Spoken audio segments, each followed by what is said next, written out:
I want to take the time today to talk about this recent photo of a black hole, not the photo itself. As many of you know, there was a photo taken of a black hole that occurred some 50 million light years away. Very impressive, the first photo ever. But that's not what I want to focus on. I want to focus on the politics and a lot of the rhetoric that has been circulating since then. As many of you know, emerging from this photo of the black hole was a whole lot of hoopla regarding an individual named Katie Boomin, who developed one of the algorithms to help take this photograph. And I want to say at the outset that I don't want to be particularly divisive in this video, and I want to first establish some basic principles before proceeding onward. I don't think it's very helpful to highlight male versus female achievement per se, unless you're trying to prove a point. And I don't really need to prove a point in this video. It's obvious if you look at the track record of history that men almost universally outstrip women in terms of achievement. And women have had, I'd say, 50, 60 years, and perhaps even longer, but let's be conservative, 50 or 60 years to play catch up, and it just hasn't happened. And there are obvious reasons for this. Different biological inclinations, different psychological inclinations, different ranges of interest, etc. That is the topic of a perhaps future video where I would go into much greater depth on that. I actually have that planned sometime in the future. But it just is the way it is. Men outstrip women in terms of achievement. And this woman, who I should add, this Katie Boomin, really was an innocent participant here. Just another scientist working on this project. She was implicated in this culture war, this feminist culture war, the gender war, because she herself did not leap to the stage proclaiming that she was solely responsible or the most important cog in this wheel. Indeed, she's been a victim of a lot of these claims and attributions. So I want to point this out. This Katie Boomin has nothing to do with the feminist gender war propaganda that's circulating around her. But what happened was her achievement working on an algorithm, which was a small part, a small contribution to the totality of the project that allowed the team to take this photograph of this far distant black hole. This was highlighted and ballooned up into the stratosphere. And this is typical. And frankly, it reminds me of this story of Rosa Franklin, James Watson, Francis Crick, where she made a relatively small contribution, which in actuality may or may not have been extremely consequential long term, but posthumously she is regarded as this great hero and deserving of all the accolades that Watson and Crick received. I'm not saying it's a perfect analogy, but it really resembles that. And the point I'm trying to make here is that none of this is necessary. We can just deal with objective facts. The objective facts are typically that men outstrip women in every measurable way. That's something that people don't like to hear, but I'm just stating that, not because I'm particularly biased here. But why ruin a good project? I mean, this is monumental. It's historical. Never before has the human species taken a photograph of a black hole. It had always been a theoretical proposition or construct, images, art. Here's something real.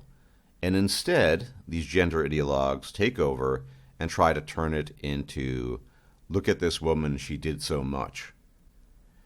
And I call this the low altitude ceiling, as opposed to the glass ceiling, where I'm not trying to diminish Katie Boomin's contribution. It obviously was important, but clearly other people contributed more. Now, in the wake of this, one guy, Andrew Chale, was heralded as contributing some 90% plus to the actual algorithm. I don't know how accurate that is, but he's gone on record subsequently saying that's not the case. And the article that covered his contribution, or rather the response to the overinflation of Boomin's contribution, was that he happened to be a gay male and therefore also part of a minority demographic in the sciences and STEM. and he downplayed his own contribution and so on and so forth. And Katie Boomin, for the record, has stated that we should not be singling people out for their contribution specifically because it is a team effort. And it is a team effort. These types of projects always are. You probably could break down percentages, although I don't have access to that, and I don't think these claims that have been made about the exact percentages are necessarily accurate. But it's not really relevant. Why can we simply not come to a point where scientists do science? It just so happens that Katie Boomin is a female. She made a contribution.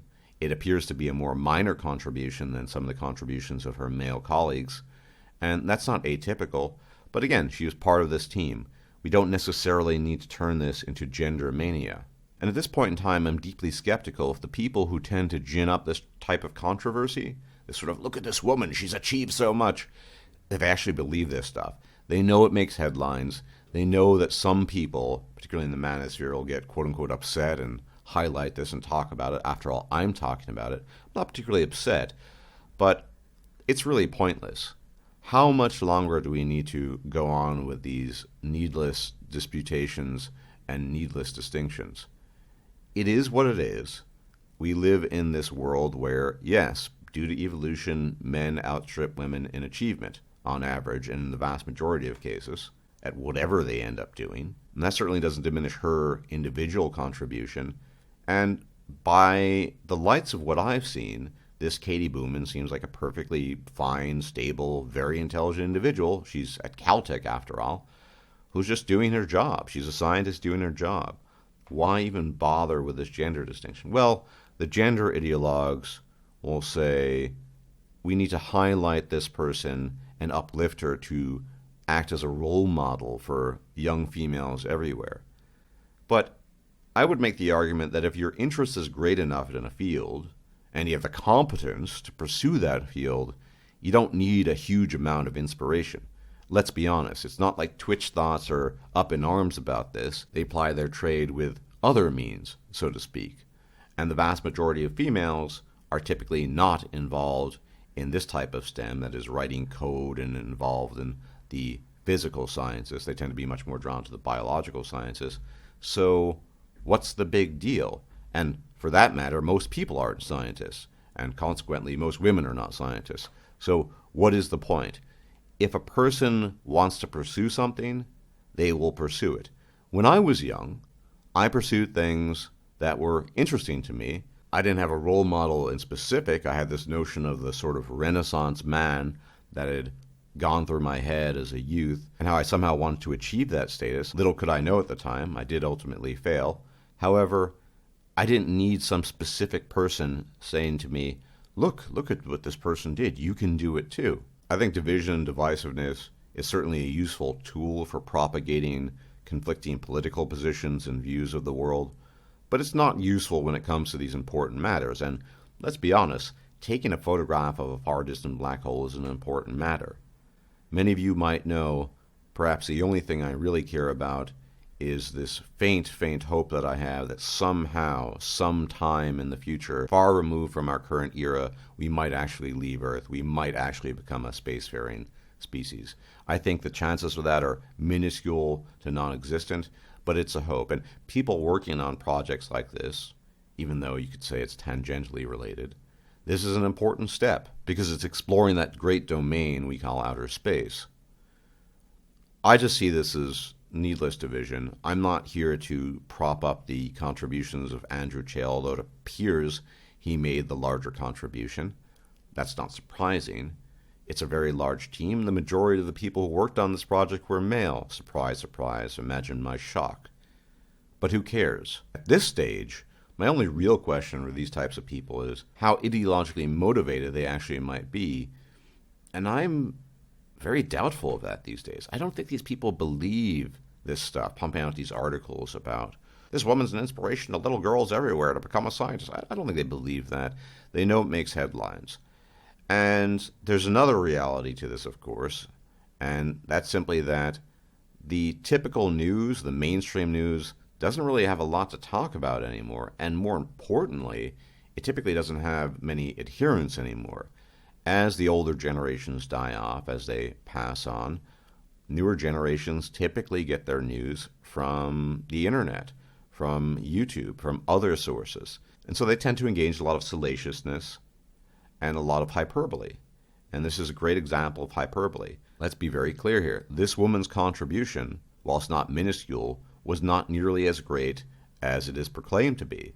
And I'm willing to bet money that various men on the team probably contributed more. Certainly this Andrew Chale, though he downplayed his achievement and he bought into the whole LGBT, I'm gay, I'm a minority too thing, whatever. Who cares? Who cares what percentage of a contribution was made, unless you simply want to rebut the claims made. And I think the claims made are reasonably easy to rebut. That's not what I'm talking about. I'm just hoping that we can get to a point where scientists are allowed to do science. Clearly, they wouldn't be involved in the project if A, they were not competent, and B, they were not interested in pursuing that project. A and B are all you need, as in competence and interest. So why don't we just try to move past this? Look, I'm MGTOW. I've been involved in the manosphere, as you know, for a very long time. But I'm not interested in having a perpetual conflict with women on a personal level or a societal level. It is actually time that we move on. There are certain realities that are inescapable and unavoidable, such as the dangers of marriage and the behavior of the modern female. Arguably, historically, this was a problem too, but there were constraints. But let's be honest, this type of science is far too important to let ideology and gender politics get in the way. And unfortunately, it always does. And whether this is just cynical motivation on the part of screeds such as the New York Times and similar sources, I don't know, but I personally think it's not necessary and I wish it would just end. Let scientists do science irrespective of their quote-unquote gender or whether or not they're gay. Who fucking cares? It's time to move on from this. So identity politics and science, I know it's a bit cliche, but it's pretty fucking useless. A number of people asked me what I thought about this particular topic, and I thought it might be worthwhile adding my 2 cents, if my 2 cents have any value.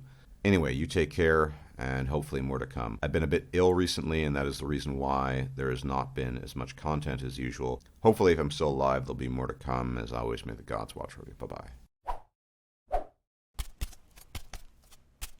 If you liked this video, please like, share, and subscribe.